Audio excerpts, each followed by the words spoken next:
Tour operator association of Bangladesh টুয়াবের 2024 থেকে 2026 পরিচালনা পরিষদের নির্বাচন 1 জুন। 19টি পরিচালক পদের বিপরীতে 20 জন প্রার্থী নির্বাচনে অংশ নিচ্ছেন। নির্বাচন ঘিরে প্রার্থীদের মাঝে দেখা দিয়েছে উৎসাহ উদ্দীপনা।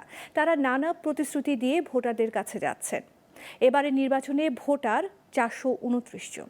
আজকে আমি একটি বিষয়ে আমাদের সম্মানিত সকল সদস্যদেরকে অবগত করতে চাচ্ছি, যেটি হলো ট্যুর অপারেটর অ্যাসোসিয়েশন দীর্ঘদিনের একটি পুরানো সংগঠন, যেটির মাধ্যমে বাংলাদেশের যারা ট্যুরিজম ব্যবসায়ী, যাদের ব্যবসায়ী বান্ধব কিছু কাজ করার জন্য তারা দীর্ঘদিন যাবৎ কাজ করছে। এই সংগঠনে যারাই নির্বাচিত হচ্ছে তারা। তবে এই সংগঠনের কিছু অনৈতিকতা রয়েছে। যেমন এইবারের নির্বাচনে যদি আমি প্রতিদ্বন্দ্বী প্রার্থী হিসাবে না হতাম, তাহলে এই নির্বাচনটা হতো একটি সিলেকশন কমিটির মতো। আমি শুধুমাত্র একজন প্রতিদ্বন্দ্বী প্রার্থী, আমার ব্যালট নাম্বার 20। আমি নির্বাচনে অংশগ্রহণ করার কারণে এবারের নির্বাচনটি হচ্ছে। এবারে নির্বাচনটি কখনোই হতো না। আমাকে বিভিন্ন অ্যাঙ্গেল দিয়ে বিভিন্ন জনের মাধ্যমে আমাকে বিভিন্নভাবে বলা হয়েছিল যেন আমি নমিনেশন উইথড্র করে ফেলি, আমি যেন নমিনেশন তুলে ফেলি।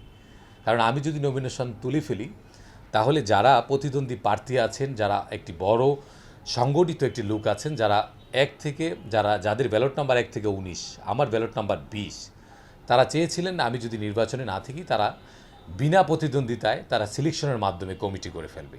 এবারের নির্বাচনে একমাত্র প্রতিদ্বন্দ্বী প্রার্থী, ব্যালট নাম্বার আমার 20, আমি নির্বাচন করছি। তবে আমার সম্মানিত সদস্যদের কাছে একটি মাত্র মেসেজ, যে আপনারা যদি চান যে সংগঠনগুলি নির্বাচিত হোক নির্বাচনের মাধ্যমে, সংগঠনের প্রত্যেকটা পরিচালক নির্বাচিত হোক আপনাদের ভোট প্রয়োগের মাধ্যমে, তাহলে অবশ্যই আপনারা আমাকে সহযোগিতা করবেন, আমার পাশে থাকবেন এবং এই ব্যালট নাম্বার 20-এ একটি করে হলে ভোট দিবেন। কারণ আমার জন্য আজকে নির্বাচনটি হচ্ছে, তারা নির্বাচন করতে বাধ্য হচ্ছে।